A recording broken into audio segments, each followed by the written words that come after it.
శివాయ గురవే నమః. శ్రీమాత్రే నమః. శ్రీ గురుభ్యో నమః. అమ్మవారి స్వరూపాన్ని మీకు అందరికీ నమస్కారం అండి. శివానందలహరిలో మనం ఈరోజు 48వ శ్లోకానికి వచ్చాం. 48వ శ్లోకం. నిత్యానందరసాలయం సురమునిస్వాంతాంబుజాతాశ్రయం స్వచ్ఛం సద్విజసేవితం కలుషహృత్సద్వాసనావిష్కృతం శంభుజ్ఞాన సరోవరం వ్రజ మనోహంసావతం సస్థిరం కిం క్షుద్రాశ్రయ పల్వల భ్రమణ సంజాత శ్రమం ప్రాప్స్యసి. ఆదిశంకరాచార్య గారు ఈ శ్లోకంలో కూడా ధ్యాన ప్రక్రియ చెప్తున్నారు. శంభు ధ్యానం. ఈ ధ్యానం అనేది మనకి నిత్య జీవితంలో మనకు పూజల్లో అంతా పెట్టేశారు. ఎందువల్లంటే బుద్ధి నిలకడగా కూర్చుంటేనే ఆ భగవంతుని చేరుకోగలుగుతాం కాబట్టి. ఇలాగా మనకి గోపికలు శ్రీకృష్ణ పరమాత్మ గురించి చాలా గొప్పగా వాళ్ళు ఆరాధిస్తూ ఉంటారు. ఆయన రేపటి నుంచి కంసుడి దగ్గరికి వెళ్ళిపోయిన తర్వాత అక్కడ కంసుడిని సంహరించి ఇంక అక్కడే ఉండిపోయాడు ఆయన. తర్వాత ఆయనకు వివాహమైన తర్వాత 8 మంది భార్యలు పెళ్లి చేసుకున్న తర్వాత వచ్చాడు రేపటికి ఒకసారి. అప్పటిదాకా ఈ గోపికలంతా కూడా ఆ పరమాత్మ కోసంగా ఆయనతో గడిపిన కాలాన్నంతా కూడా వాళ్ళు ఇక్కడ మనం తిరిగాము, ఇక్కడ ఆడుకున్నాము, ఇక్కడ జలకాలు ఆడాము అని ప్రతి ప్రదేశాన్ని తలుచుకొని ఆ శ్రీకృష్ణుని ప్రతినిత్యం తలుచుకుంటూ ఉన్నారు వాళ్ళు. ఎప్పుడూ ఆయన ధ్యాసలో ఉన్నారు వాళ్ళు. ఇంకా అప్పుడు కృష్ణ పరమాత్మ రాగానే వచ్చాడని తెలియంగానే అందరూ పరిగెత్తుకుంటూ వెళ్ళారు. ఆ గోపికలు వెళ్ళి ఆయన్ని కృష్ణ పరమాత్మను అడిగారు, ఏం స్వామి మమ్మల్ని ఇట చేశావు, నీ కోసంగా ఎదురు చూసాము, ఇన్నేళ్ళ నుంచి ఎదురు చూస్తున్నాం మేము, ఇప్పటికీ మా మీద దయ కలిగిందా నీకు, మేము ఏం పాపం చేశామని ఈ విధంగా చేసావు నువ్వు అని అడుగుతారన్నమాట. అప్పుడు కృష్ణ పరమాత్మ చెప్తాడు, మీరు ఇప్పుడు నేను కనిపించకపోయేసరికి విరహ వేదన అనుభవించారు. విరహంతో పాటు మీరేమనుభవించారు? నన్నే ధ్యానించారు. నేను కనిపించకపోయినా మీకు అనుక్షణం నా గురించే ఆలోచించారు. నేను కనిపించలే అని చెప్పి దిగులు పడ్డారు, ఏడ్చారు. ఎప్పుడైతే నా భగవంతుడి కోసం ఏడుస్తారో ఆ ఏడుపు వల్ల మీకు జన్మలుండవు. కాబట్టి మీరు అలా ఏడవాలని చెప్పే నేను ఏడిపించాను. అంటే మీ పాపరాశి అంతా దగ్ధమైపోతుంది కాబట్టి నేను ఇలా మీకు చేయవలసి వచ్చింది. మీరు నాకు ప్రేమైన వాళ్ళు కాబట్టి, నా భక్తులు కాబట్టి మీకు ఈ విధంగా నేను ఎందుకు చేయవలసి వచ్చిందంటే మీరు ఇక మళ్ళీ జన్మించకూడదనే ఉద్దేశంతోనే అలా చేయవలసి వచ్చిందని చెప్పి చెప్తాడన్నమాట. అంటే ఆ ధ్యానం భగవంతుడి కోసం చేస్తే మనకు మోక్షాన్ని ప్రసాదిస్తుంది. మనం ప్రపంచ విషయాల కోసంగా మనమైతే ధ్యానం చేస్తాం.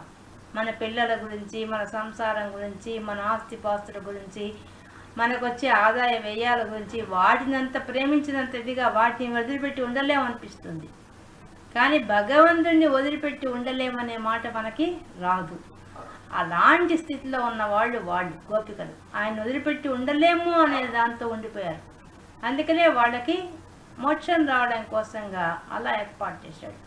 అంతే, భగవంతుడి కోసం ఏడిస్తే మనకు జన్మలు ఉండవు, అది చెప్తున్నాడు అక్కడ. కాబట్టి ఆ ధ్యానం వాళ్ళు చేయించాడు ఆయన. ఇక్కడ కూడా మనకు ఆదిశంకరాచార్యులు శంభు ధ్యానం చేయాలి అని చెప్తున్నాడు. ఆ శంభుని ధ్యానం చేయడం కోసంగా ఏం చేయమని చెప్తున్నాడు చూడండి. అది ఎలా పోల్చి చెప్తున్నారంటే ఈ శ్లోకంలో మన మనసును ఒక రాజహంసం చేసి ఆ శంభు ధ్యానం అనే దాన్ని ఆ ధ్యానాన్ని సరోవరంగా మార్చేశాడు. సరోవరంగా మార్చి ఆ మనసుని బుజ్జగించి లాలించి బతిలాడుకొని ఆ సరోవరంలోకి పొమ్మని చెప్పి ఆ రాజహంసను బతిలాడుకుంటున్నాడు ఈ శ్లోకంలో. అద్భుతంగా చెప్పారు ఈ శ్లోకం.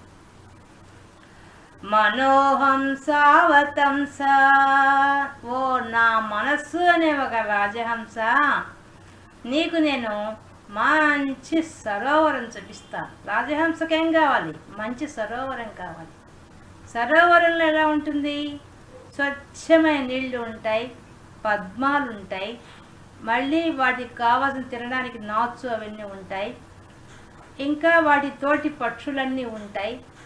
అవి రాజహంసలకు కావాల్సింది. కాబట్టి ఈయన ఓ హంసల్లో శ్రేష్టమైన ఓ హంస, మనోహంసావతంస, ఎవరు నువ్వు? నా మనసు అనే ఒక హంసవి. ఆ హంసల్లో కూడా గొప్ప హంసవి, శ్రేష్టమైన హంసవి. ఓ హంస, నీకు మంచి సరోవరం చూపిస్తాను, రా పోదాం. శంభుధ్యాన సరోవరం, ఆ శంభుడు ఆయన ధ్యానము అనేటువంటి మంచి సరోవరం ఉంది, అక్కడికి పోదాం. ఆ సరోవరాన్ని నేను తీసుకెళ్తా, పోదాం. పోతే అది ఎలా ఉంటుంది? ఆ సరస్సు ఎలా ఉంటుంది?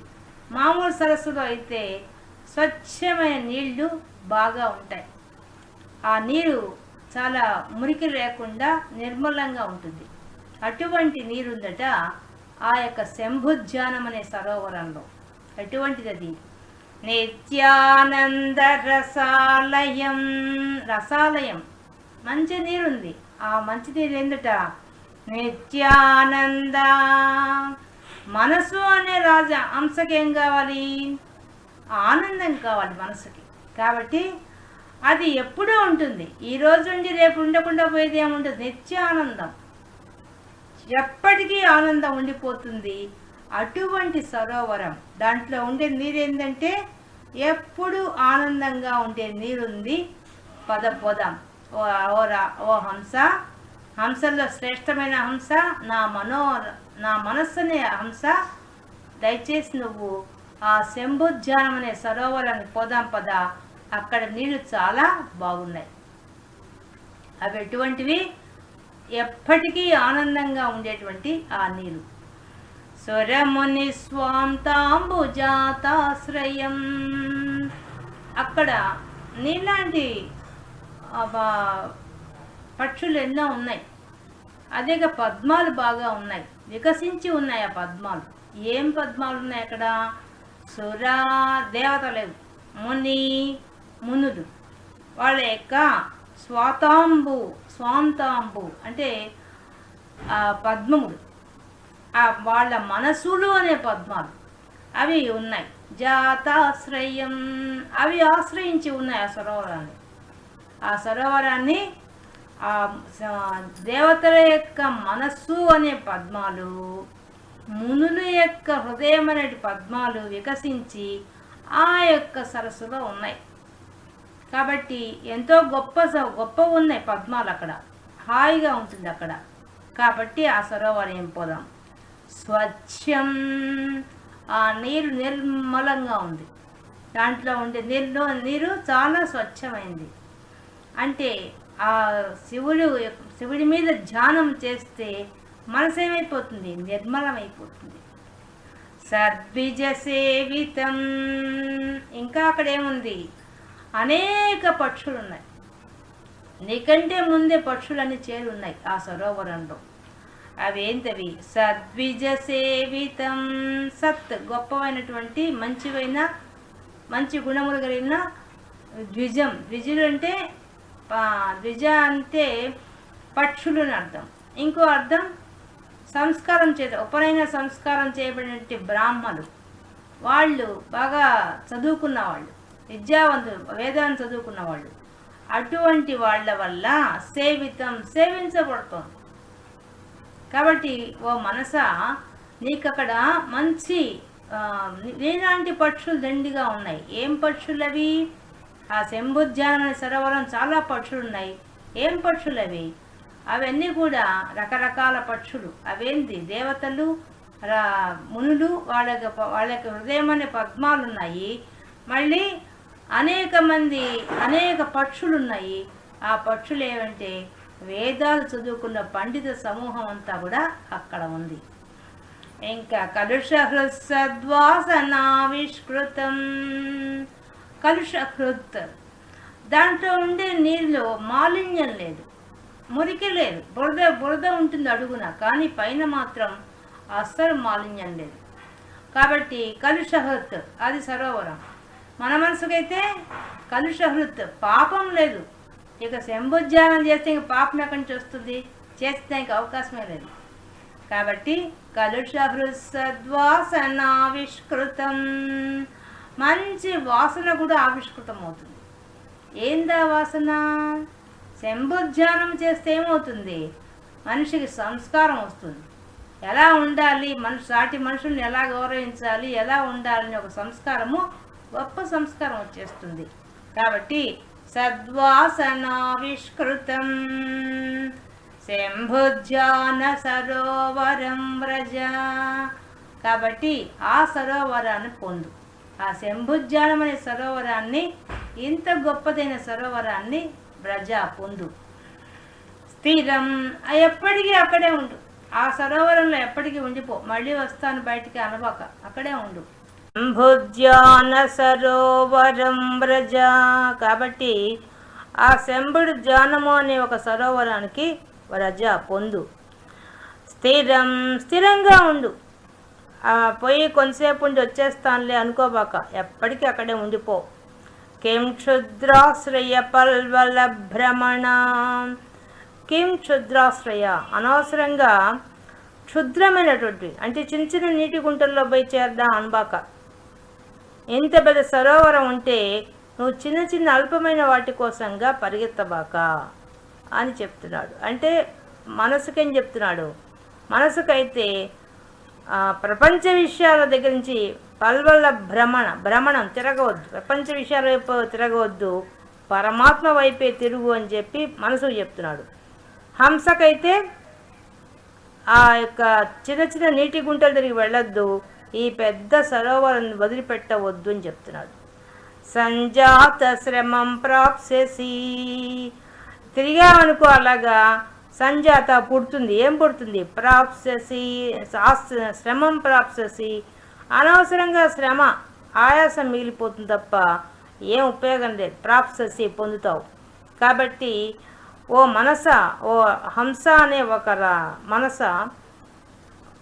మానస రాజహంస, నువ్వు చేయాల్సింది ఏంటంటే ఆ యొక్క శంభుధ్యానం అనే సరోవరం చేరుకుంటే మంచిది తప్ప అనవసరంగా ప్రపంచ విషయాల్లో దూరి నీవు బాధపడవద్దు, అక్కడ ఇక్కడ తిరగొద్దు. హాయిగా ఆ శంభుధ్యానంలోనే ఉండవలసింది, స్థిరంగా ఉండవలసింది అని చెప్పి అడుగుతున్నాడు ఆదిశంకరాచార్య గారు. ఈ విధంగా మనసుని చూడండి ఎన్ని రకాలుగా చెప్తున్నాడు. మనసుకు బుజ్జగిస్తున్నాడు. దీంట్లో రాజహంసగా బయలుదేరమని చెప్పి చెప్తున్నాడు. ఈ విధంగా ఈరోజు శివానంద లహరిలో మనం 48వ శ్లోకం నుండి విశేషాంశాలు తెలుసుకున్నాం.